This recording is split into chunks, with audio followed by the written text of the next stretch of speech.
raining. I'm so appreciative of this tent. It works really well in the rain. And I don't feel as claustrophobic in here when it's rainy and hot and steamy.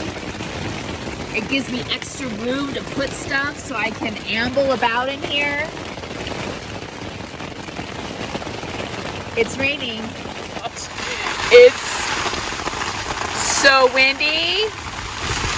Oh my gosh, okay.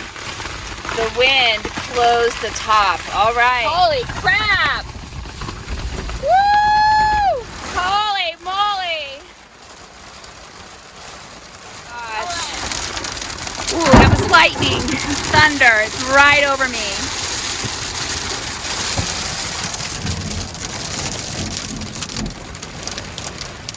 Woo! The storm is past. I pushed the tent back up so some of the water could dry. Oh my gosh, that was intense. Kind of like my yoga mat down there got wet. The mattress did pretty good. It didn't get wet. So even though the rain and the wind slammed this down and my tent was pressed against the bed, the tarp still prevented water from getting in.